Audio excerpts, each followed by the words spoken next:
G'day.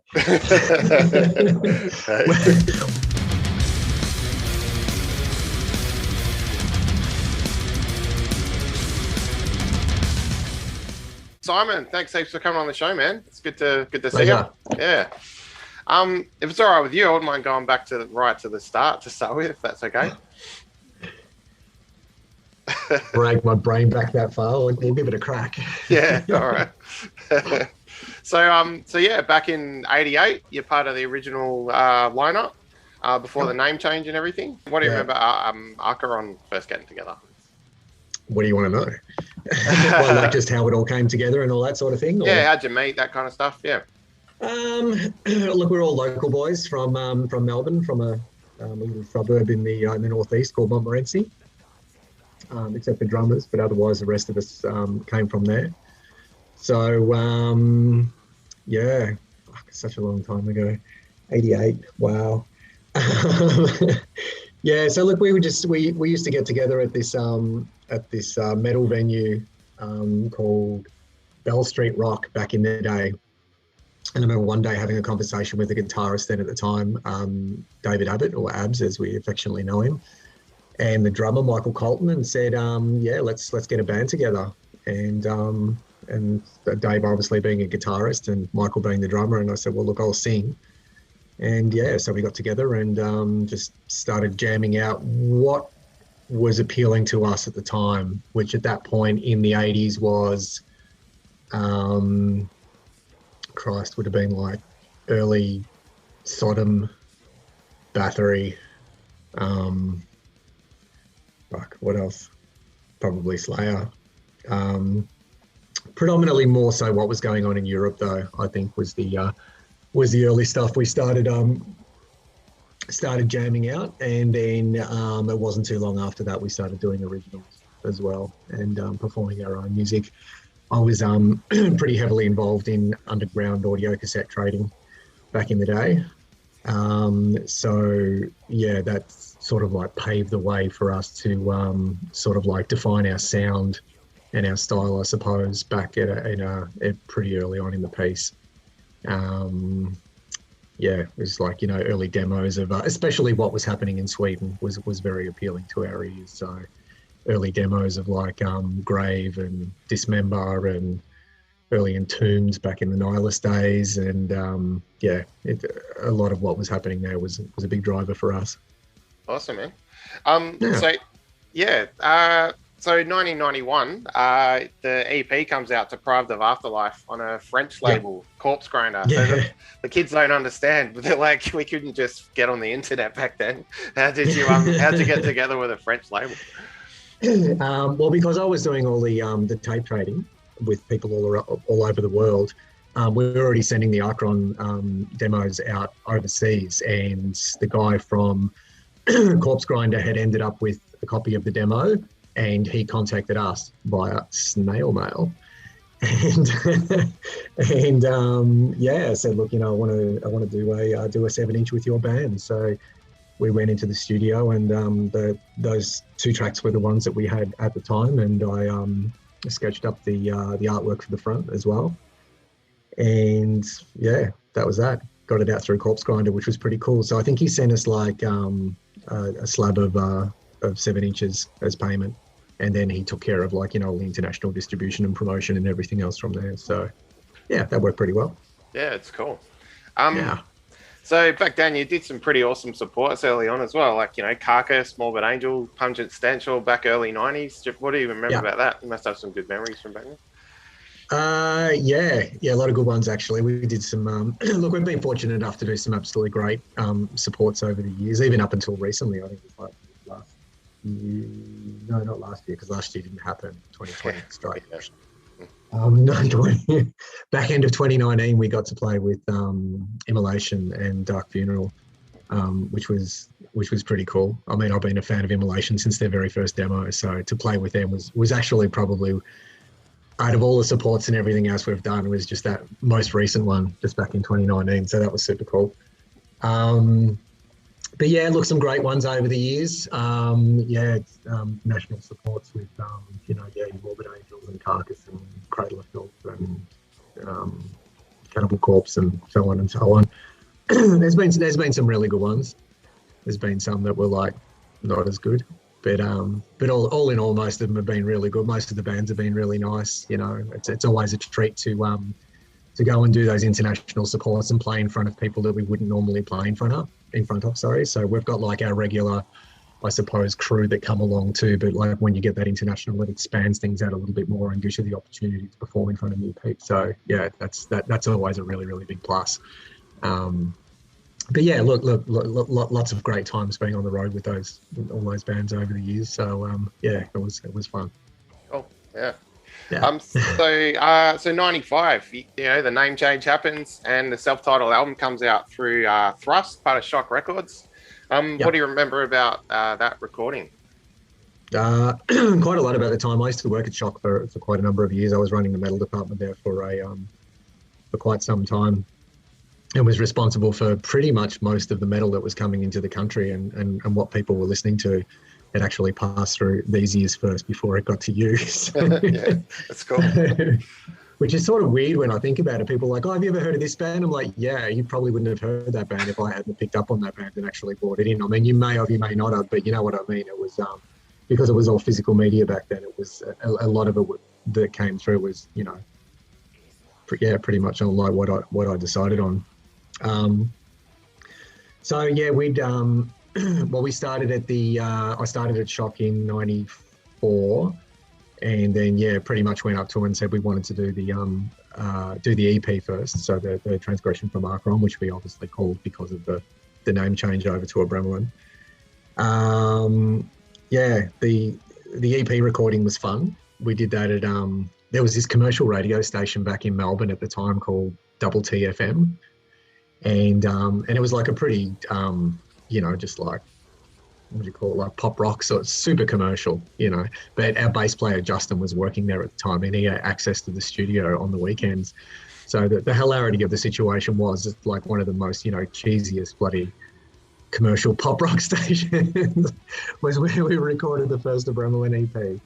So yeah, that was a lot of fun on reel to reel back in the day with Justin at the helm, doing all of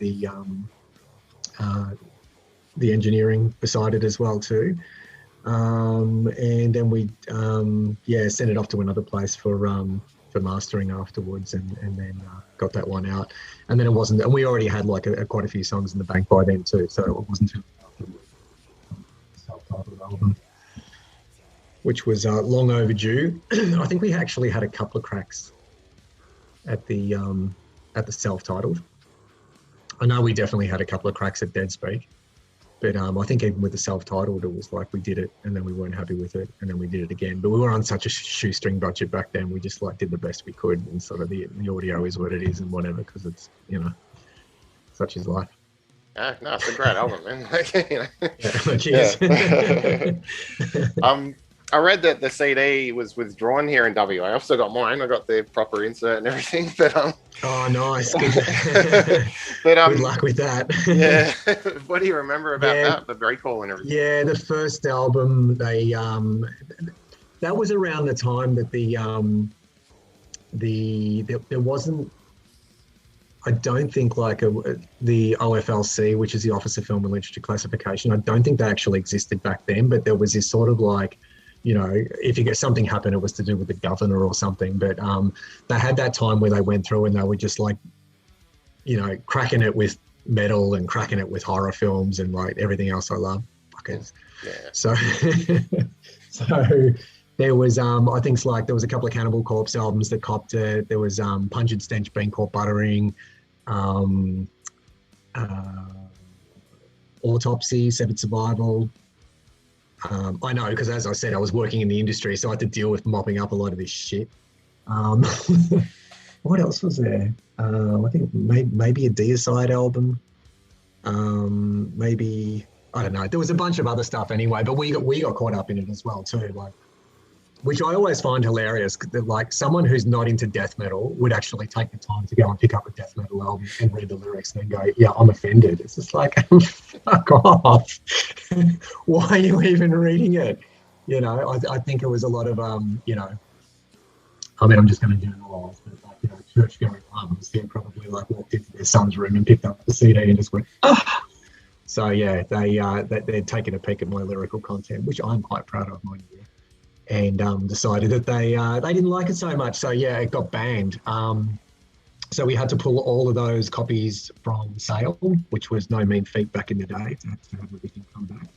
And yeah, we decided to repackage with the first EP and put it out with no lyrics, and that seemed to be okay because apparently they couldn't understand what I was saying anyway.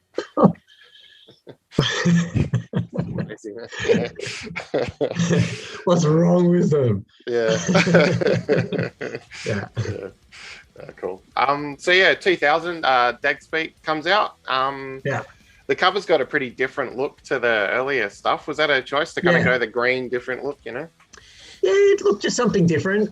My ex-partner, Sal, did the design on... Actually, she's done all of our albums apart from the first EP.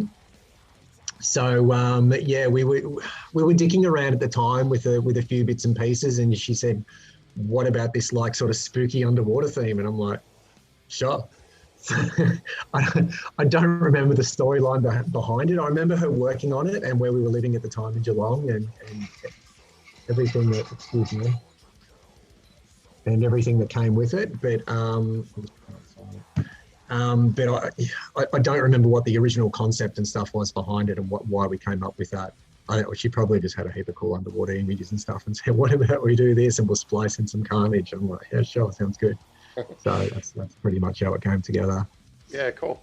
The recording credits is just yourself and Tim Aldridge rather than the whole band. Is that because you got a bit of band sharing going on? Was that the reason for that? No, that was just Tim and I did that whole recording. So that, as I said, alluded to before, that was the first. That recording of Dead Speak was the second one. So the first one we tried to do with a full band.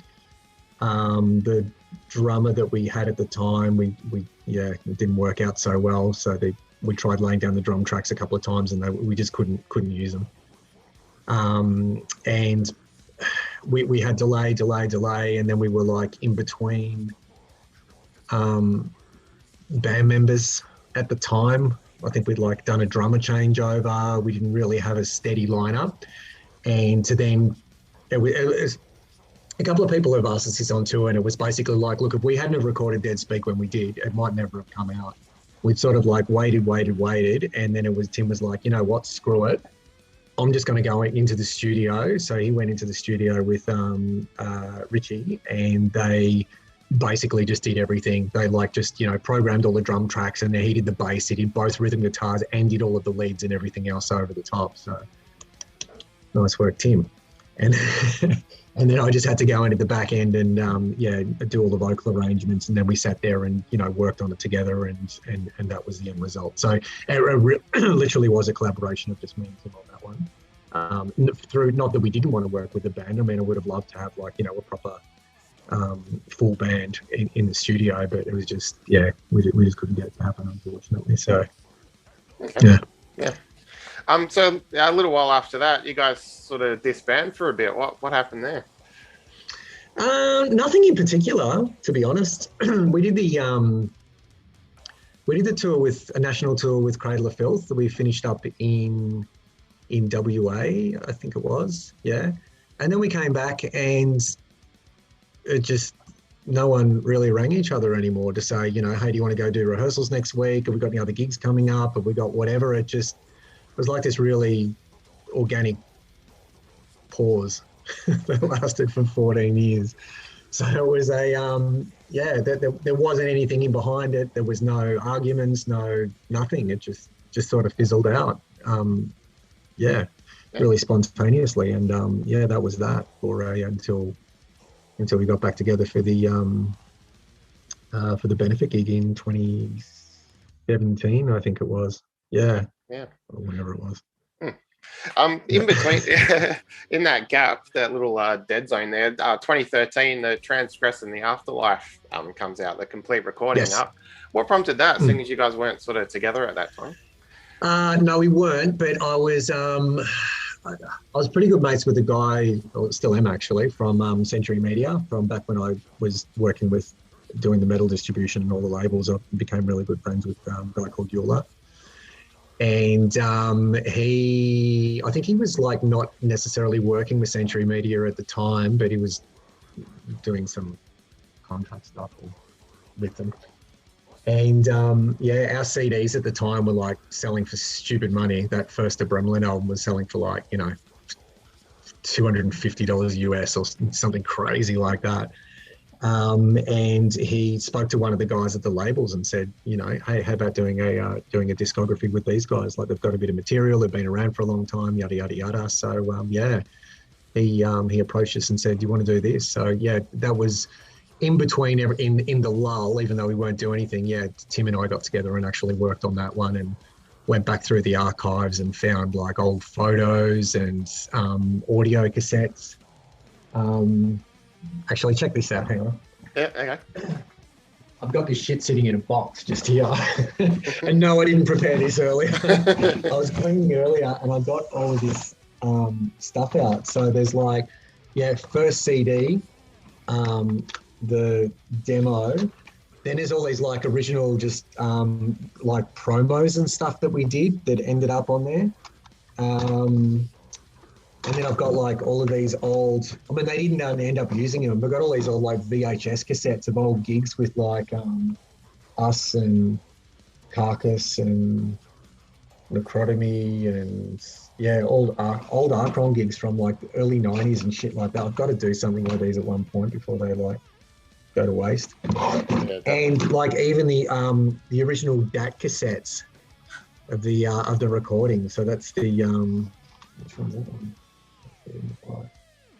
That's the self-titled album. So that all of that shit got sent across. Sticker. All that stuff got sent across to Germany in this box, and, which is why I just sort of like ended up with it. Yeah, and they went through and remastered things and pulled out the audios and did whatever they were doing, because they were doing a lot of stuff at this time with discographies for bands, and so they had like a particular guy who could go through and really get the most out of what the audio quality was, and yeah, they helped put it all together and they did an awesome job on it. So yeah, very happy with it. Yeah, sweet. Oh, cool. I definitely be keen to see those live tapes, man. You got to do something with that. Yeah, stuff, I know. Yeah. I've got. Yeah. When I was back working actually at Shop, there was a guy who worked in the video department. He said, "Do you want me to transfer all those things for you?" And at the time, because we were like in between, I was just like, "Nah, no one's going to want to see that. It's just all like really old stuff from the 90s and whatever." And now I'm just like, I should take a look on it. Probably still. Maybe even could at some point. I know some people who might be able to do those transfers, but yeah, I thought it'd be good to go back, get them done, and post them up onto YouTube at some point, put them on our channel so people can enjoy our the oldie stuff from 30 years ago. 30 years ago. Yeah. So yeah, you're talking about the benefit gig earlier. What prompted the you guys getting back together? Rob. the wog in our lives. God bless him. So yeah, Rob, our bass player, who used to play guitar with us back before we oh Christ, that would have been in between like the self-titled and Dead Speak, in around that time. And I've been mates with Rob for Christ since the 80s as well too. So he used to play drums for Conqueror with Tim prior to Tim even being with Archon. So anyway, known him forever, awesome guy. And he contacted me and said, you know, hey, we're thinking about, you know, we're doing this benefit gig and would Abramelin like to play? And I'm like, no.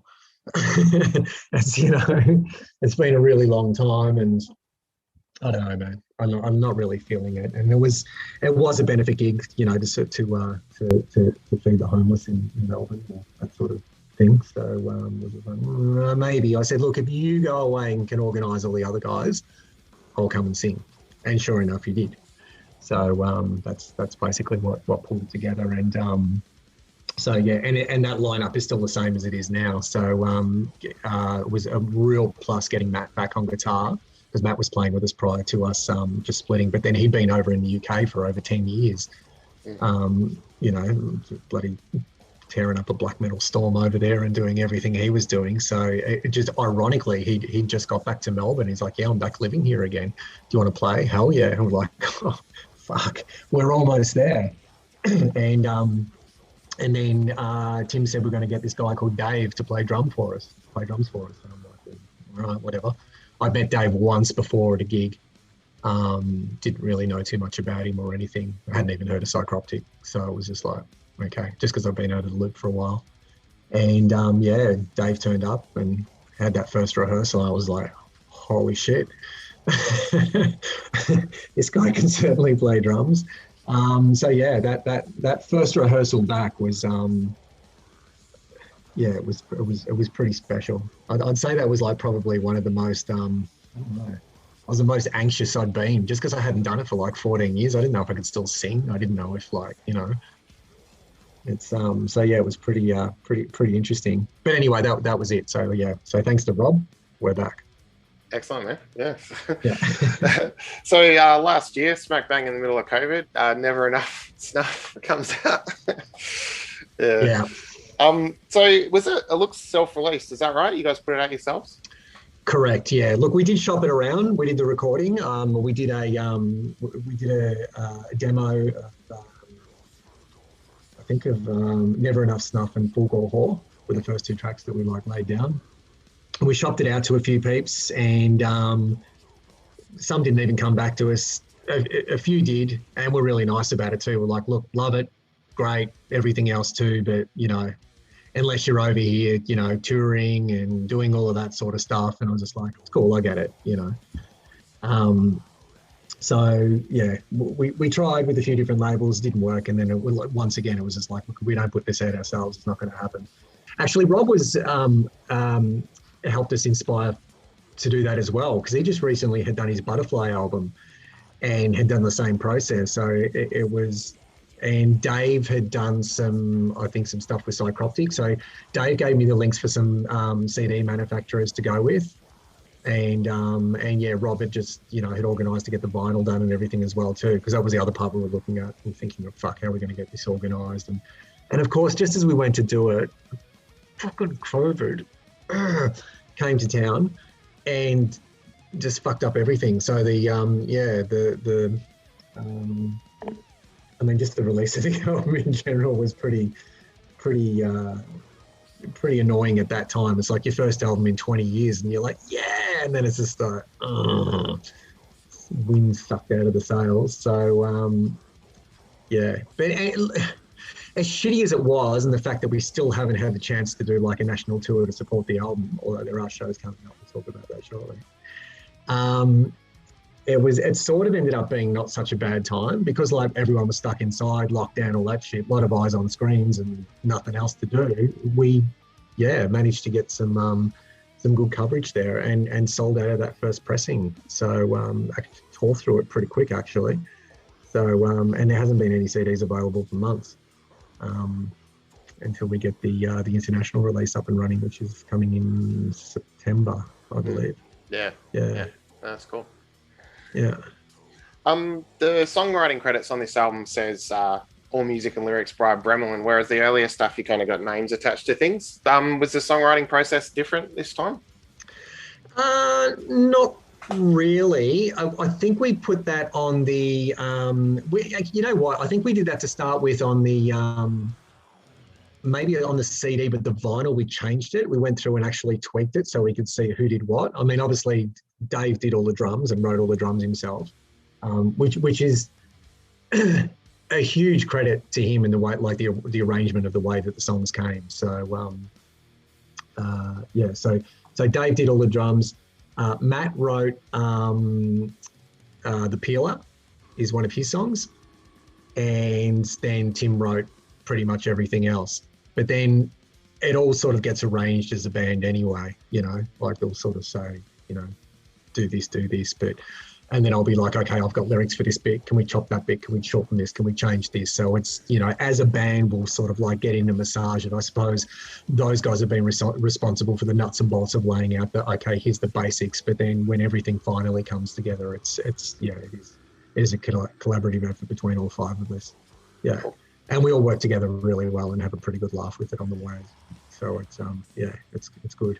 Great bunch of guys to work with. Yeah, cool, definitely the best lineup we've ever had. No offense to any previous band members watching this, but it is. It's really good. That's cool. Yeah. When you're writing the lyrics, like, are you got? I've got this idea. I want to put this down. Are you kind of talking about ideas before you start writing the lyrics yourself?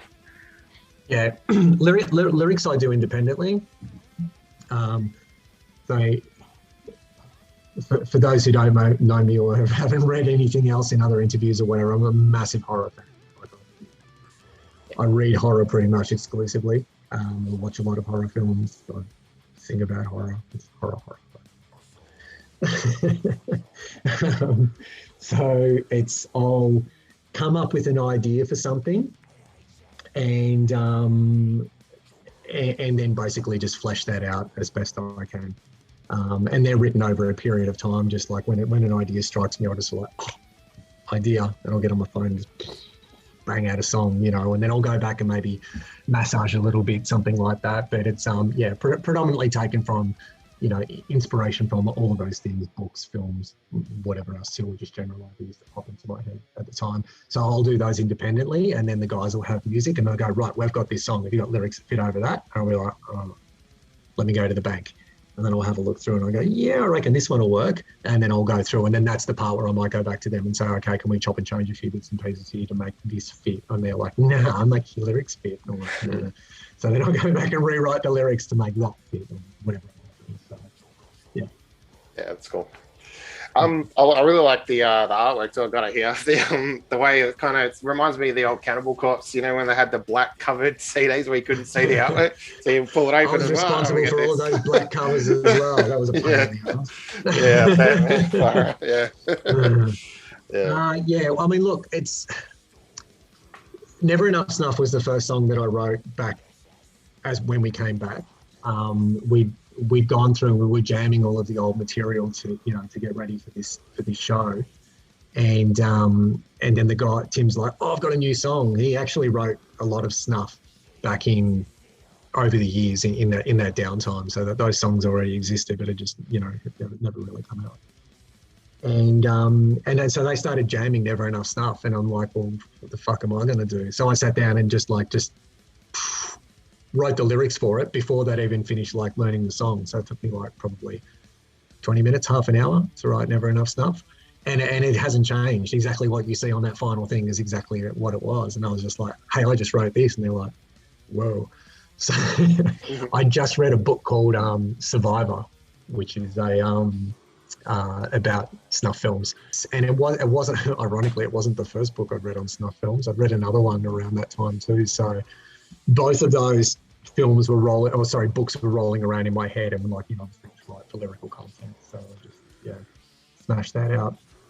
And at the time too, because we started pulling together a lot of songs, I was just like, right, I want to recreate a snuff film for the album cover. And the guys are like, okay.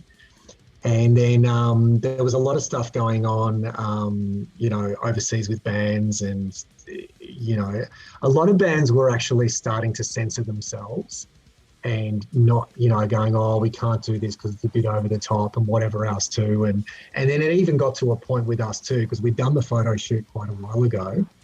And the guys were like, I don't know if we can get away with this. I think we're going to, how are we going to sell this in stores? How are we going to, get this out there? I mean, ironically, it never made it to retail anyway.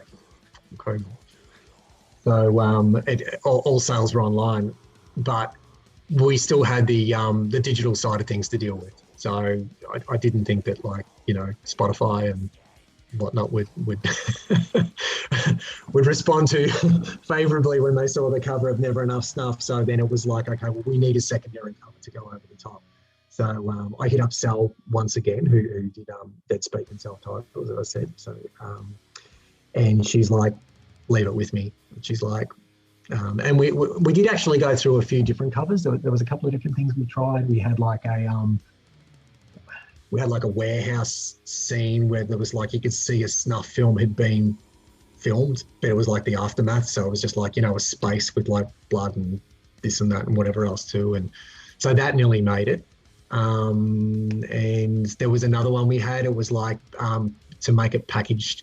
So it was like, wrapped in like brown paper and then barbed wire around that, and then the title and blood splattered all over it. So it was like, holding something nasty underneath, like a Necronomicon or something cool. And then originally, and then finally she came up with the cover you see for the digital. And we were like, yeah, that's fucking heaps cool. So we went with that in the end, and it's did pretty good. Yeah. worked the treat. yeah, definitely. So the Full Gore Horse got a really great music video with the the flashing lights and blood splatter and stuff. How did all that come together? Dude called Richard De Silva, Richie. So he'd done a bit of work with Rob over time, and maybe Dave. I think Rich actually used to play in Super Heist, I believe. So so Rob or Rich along and said, look, he's got some great ideas. We'd seen some of the other video clips that he'd done. He's a fucking really talented guy. So yeah, wonderful to have the opportunity to work with him, and in that time as well too. And we'd never done a video clip before, ever. So it was like, anything's going to be better than nothing. So we just sort of like had worked with, I suppose, snippets of live footage or anything else like that to promote the band in the past. So yeah, it was good fun. It was a good experience. Strange, but good. And we had spoken about doing a secondary one. We were going to do one for Horizontal as well too, like to try and coincide with the international release, but we sort of never really came together. I mean, it might still one day, I don't know, but not at this stage. It's just the whore. Cool. Yeah. I think, well, you still sound like Abramelin. The sound's definitely changed over the years. Do you think your influences have changed since the beginning?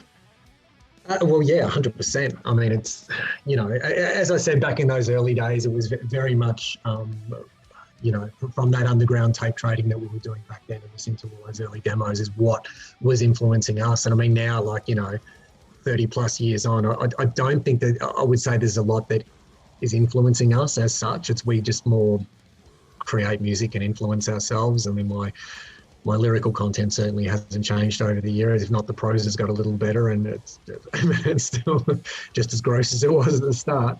Music-wise, I mean, I can't really speak for the boys.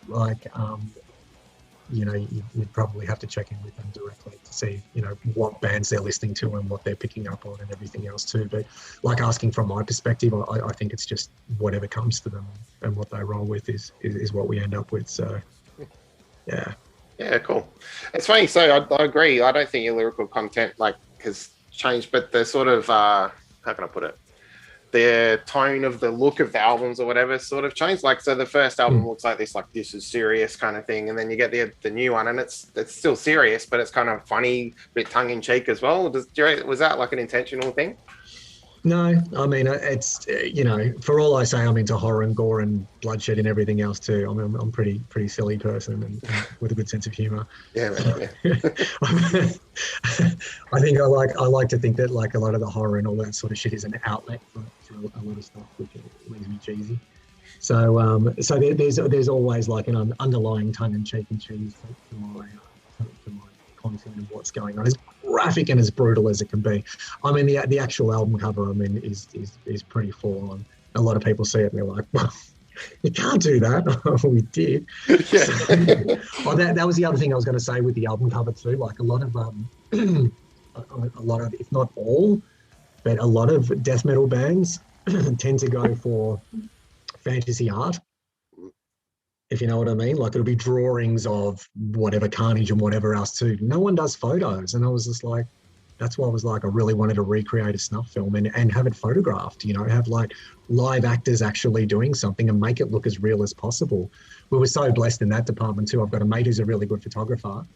and a girl I know who's amazing television and film makeup artist, Lee Norris. So to get Lee in to do all of the special effects on Michelle and just, you know, fuck a ride up for the shot and work on Tim as well too was amazing. You know, we were rough with the results. I mean, it was, as always with those photo shoot things, I was like bloody 200 photos, but that was just, that one shot was the one I wanted. I'm like, yep, that's it, nailed it. So, yeah. But there's a bunch of other stuff too. Like we had Tim with like meat cleavers and knives and cutting her throat and strangling her and doing this and doing that. And it was like some good stuff. Which actually, if you look on the inside of the CD, you can see a lot of the different shots that we used. But the cover one, that was album cover material that I was looking for. Yeah. Definitely flicking through the CD booklet. I really, I'd love to see a video of that. I don't know where you'd release it, but you know, because it's pretty. Well, that was another idea that I had at the time too. I mean, originally when we did it, because it was never enough snuff, I wanted to release it like an old VHS snuff cassette and have that on the cover and lots of R18 and shit. And I tried sourcing dirty old, you know, VHS, the big chunky ones, to do it, and I couldn't get it. And then I looked at importing some from China, and then we were going to do a couple of different versions of things to put in there. We were going to have the CD, and then we were going to have, you know, video clip on a flash drive and do some live material and put together, you know, but just, yeah, it didn't come together in the end. So I suppose if we had have had a label to help us with all of that shit, it might have helped. But we, you know, once again, working with all of the gigs we'd done, everything we pulled together from the money just went bang into that, you know, as it always does. It's not like you make any money out of death metal, but it's just sort of just rolls over into more merch, into the next recording, into the next whatever, and it just, you know, carries on. So yeah. Yeah, cool. We did once again what we could, and we were pretty chuffed with it. And then, that was the other thing. That was Rob's idea too, was to get Dan Swano on board to do the the final mixing and mastering on it too, which was just amazing. That guy's unbelievable. So yeah, we've both, Rob and I in particular, are big fans of his work. So to work with Dan, and man, he was so good. It's just amazing. Just seeing everything to, you know, I mean, look. You think about it, back in the day, if we were doing it for what it would have been for, for the self-titled or for Dead Speak, it would have been us on a plane, taking the reels over, sitting down, working through. And then now it's just like, yeah, Dropbox me the files, whoosh, done. Here, what do you reckon of this? Yeah, can you change this? Yep, no worries, next day. Here's all your files again. Can you just change this? Yep, next day. Bang. Like he had it smashed out in like 4 days, something like that, you know. I mean, I suppose when you've been working with metal for that long and you know the sounds, and you'll go, send us a couple of albums of bands that you like, of the sort of sound you're going for, and he's just like, yep, I know what you want. And then pow, there it was. So yeah, to work with a professional like that was definitely worth it, and he was really reasonable too. So yeah, cool. So you think you'll go with him for the next release? I don't see why not. Yeah, that's a good sound. You know? He was an absolute pleasure to work with. Yeah, so and he gets it. You know, certainly. So yeah, if we do another album, which is possible, then yeah, I reckon we go with Dan again. Cool. How does like the more recent playing live shows and stuff? How's that compare to back the early days when you were playing? I have less hair. Yeah, it's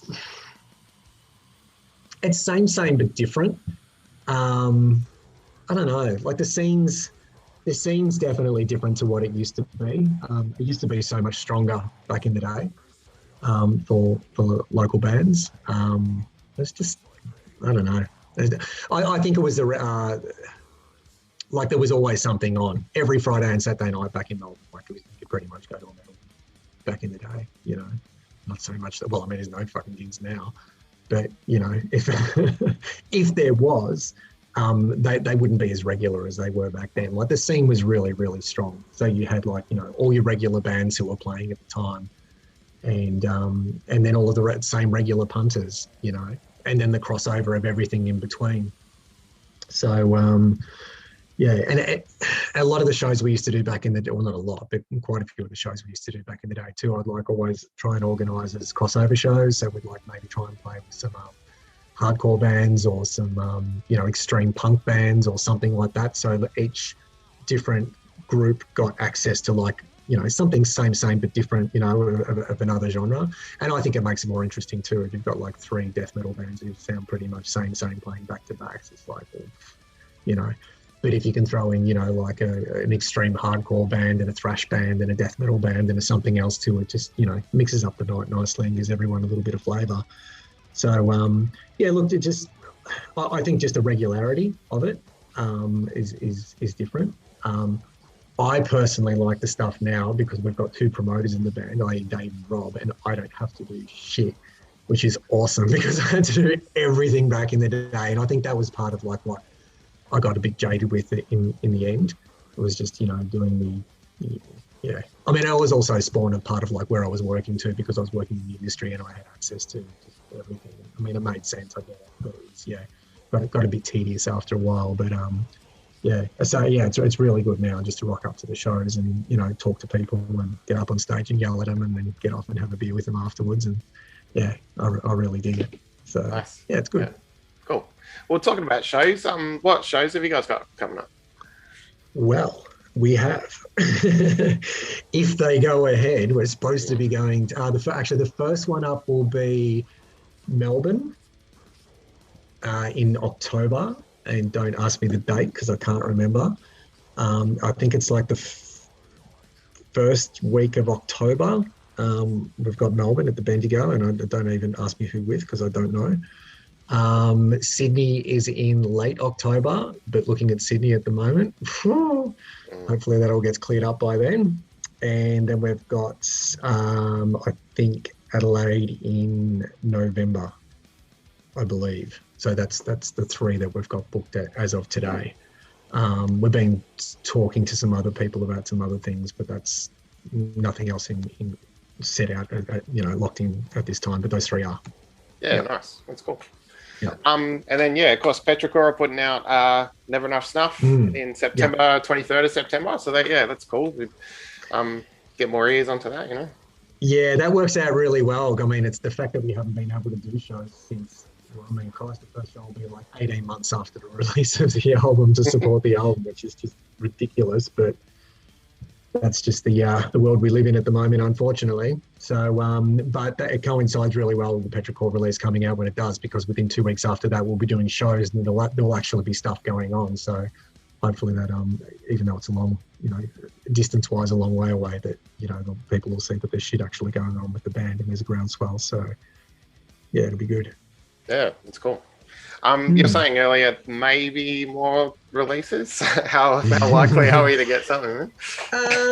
Yeah, look, we haven't got together for quite some time to do. I mean, we don't get together and jam just cause. We'll get together and like rehearse when we've actually got shows coming up and we need to hone our skills, as it were. But we haven't got together and jam for ages. But in the meantime, during lockdown and whatnot, Matt's been super busy and he's pretty much written an entire album. Tim's written some new songs, and I think even Rob's got some new songs out as well too. So pressure's on someone. So to get some nasty lyrics down, and we'll see what happens there and what eventuates with that over time. But like as I said, we haven't even been back in the studio at all to to get together and do stuff. But I mean that'll all be changing in, I'd say, if we got first gigs in October, then probably I'd say next month, August, we'll be back in the studio to start rehearsing again. In all seriousness, I'll need at least, I'd say, 2 months to get my voice back. It's it takes a while. I mean, after when we had that really long break, and like for 14 years, it's that first rehearsal absolutely shredded my throat, like brutally. Like I was in almost couldn't talk, 2 days afterwards. I'm like, so it's and I'll quite often have this conversation with people like at shows and things like that. I always compare singing death metal to going to the gym and doing heavy squats.